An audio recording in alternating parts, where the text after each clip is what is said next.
Nandito ako para makinig sa inyo. Ano ba nasa sa loob ninyo? Ano sa tingin nyo nangyayari sa ating bansa? Pumapayag ba kayo na itong isang nagmamariwana sa umaga at nagko-cocaine sa gabi ay manatili sa kanyang pwesto? Okay, dapat malaman niya yan. Hindi nakakarating sa kanya yan eh. Kasi ang pinapakinggan niya yung lukaret. Ang sabi ni Vic Rodriguez, yung lukaret na spokesperson ni Claire Lucaret. Puro kasinungalingan, kasinungalingan.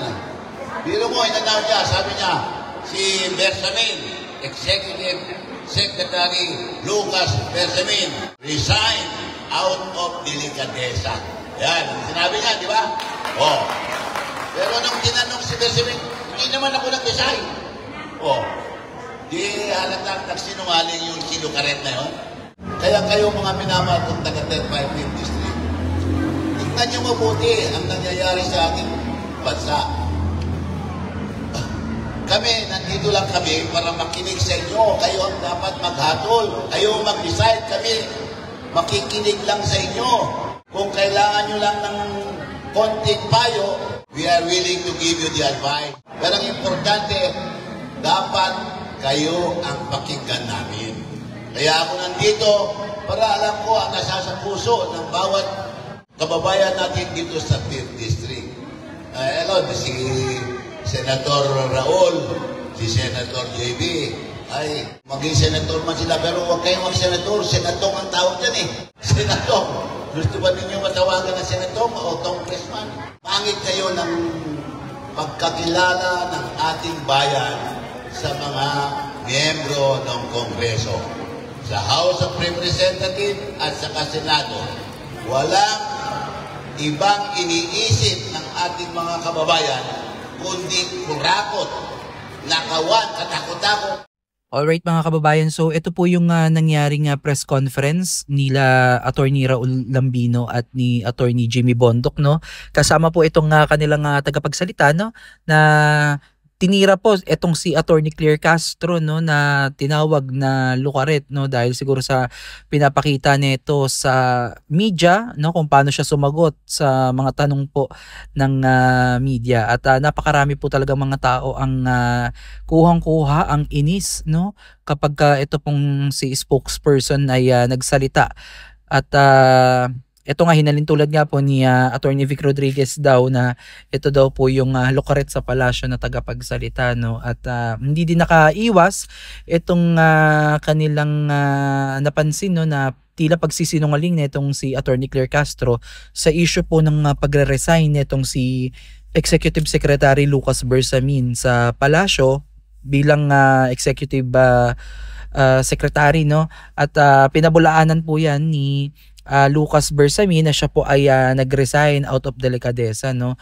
At dito nahuli si Attorney Claire Castro na nagsisinungaling siya, no? Kasi ang naging statement niya ay nag-resign daw itong si Bersamin dahil po sa delikadesa. Kasama po dito si Amina Pangandaman, no, na nag-resign daw out of delicadeza. Pero eventually lumabas po sa bibig mismo ni former ES Lucas Bersamin na siya po ay hindi nag-resign, no. So dito pa lang talagang magiging questionable na mga kababayan itong credibility ng spokesperson ng palasyo, at hindi naman yan na unang beses na nangyari, no. Napakaraming beses pa rin po ang nangyari kung saan nagkaroon din po ng mga matitinding katanungan dito laban kay Claire Castro, no, na tagapagsalita ng palasyo, pero talagang hindi niya sinasagot ng direkta, o kumbaga inililihis niya, dinadivert niya sa ibang issue, no. At ang favorite niya nga mga kababayan ay batikusin, no, at ibalik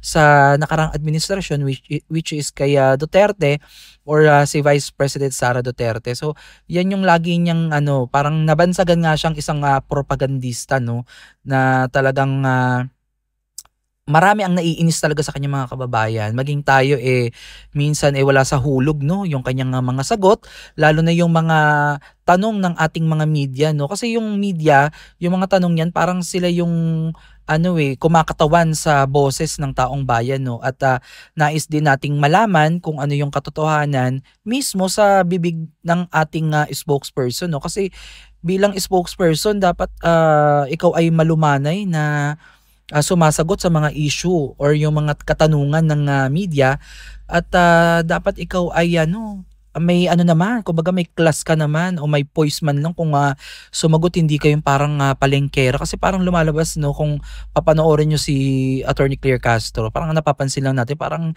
vlogger ang datingan niya, no, parang balagbag kung sumagot. So napakalayo nito sa mga spokesperson, no, or mga naging spokesman dyan sa palasyo na naging mahinahon, very educated. Dapat kasi ang spokesperson or spokesman ay talagang nagbibigay po yan ng impormasyon, no, at bilang isang tagapagsalita ng palasyo dapat binibuild up mo yung administrasyon, hindi yung parang lumalabas na parang palengkera ka kasi, no, na basta hindi ko gusto yung niya, kung paano siya magsalita, kung paano niya i-deliver yung dapat ihatid o ipabalita sa no, sa publiko. Parang ang nagiging eksena palagi parang lagi siyang attack dog, para siyang very defensive. Yung alam niyo yon na out of context na minsan yung sinasabi niya, or yung minsan yung tanong ng media ay binabalik niya din na tanong sa media. So parang ang hirap, no, lalo na may mga ganitong eksena na mako-question mo talaga yung kredibilidad ng isang tao.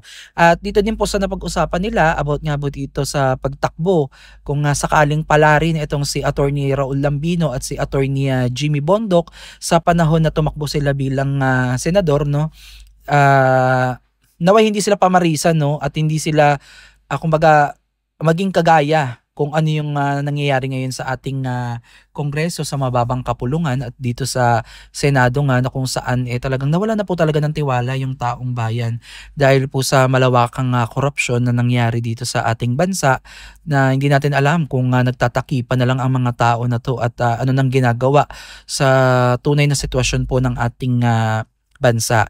Kasi ang malaki po talagang magpapadestabilize ng administrasyon talagang itong napakalawak na korupsyon, dahil once po talaga na nawala ng tiwala yung mga tao sa gobyerno, talagang mahihirapan na po sila na makinig o mapaniwala sa mga ilalabas pa nilang mga balita o kung ano yung mga gusto nilang ipahayag sa taong bayan, ay hindi na po nila talaga mapangahawakan pa yan, dahil napakalaki na po talaga ng nawalang tiwala ng mamamayang Pilipino, at galit na po ang sambayanan dito po sa nangyayari pong malawakang korupsyon.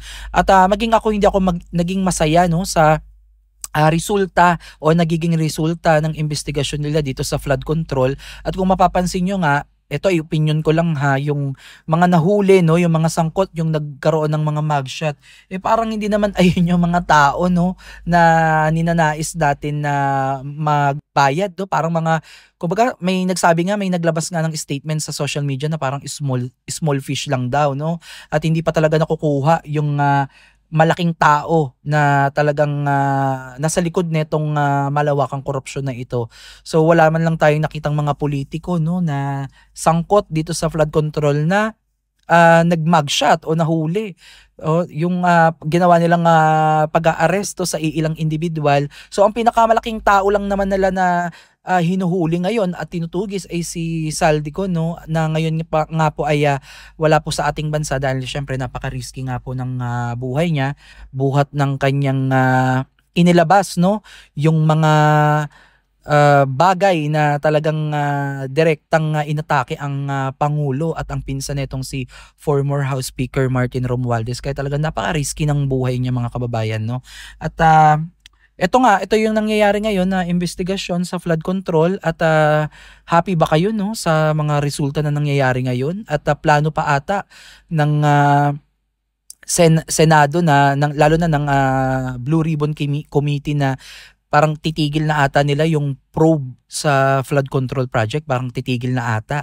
According yan dun sa interview na napanood ko kay Senator Erwin Tulfo, no, na parang hindi na ata magkakaroon pa ng karugtong itong pagtalakay sa flood control, dahil parang nais nila no? Parang ang gusto na ata nila ay ibigay na lang sa ICI na binuo din mismo ng Pangulo. So, ang hirap, no? Kasi sa ICI pa lang naman ilang linggo, ilang buwan din ang tumagal, no?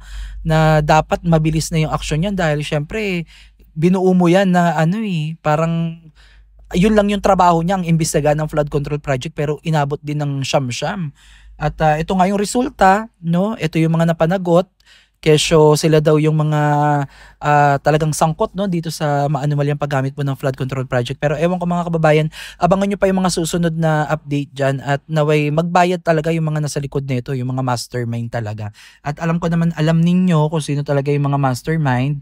Kaya lang syempre kailangan pa rin talaga nating matibay na ebidensya at pinal na judgment, no, ng ating hukuman para talaga maidiin natin, no, yung mga taong sangkot dito. Kasi kung hindi pa rin natin sila pwedeng sabihin guilty, no, sa kanilang mga ginawa hangga't hindi talaga napapatunayan yan sa husgado. So again mga kababayan, hanggang dito na lang muna yung ating reaction video at panoorin nyo po yung kabuuang video sa page po ni Attorney Raul Lambino para maintindihan nyo po yung buong konsepto ng kanilang naging talakayan. So again, maraming salamat po at God bless po sa inyong lahat.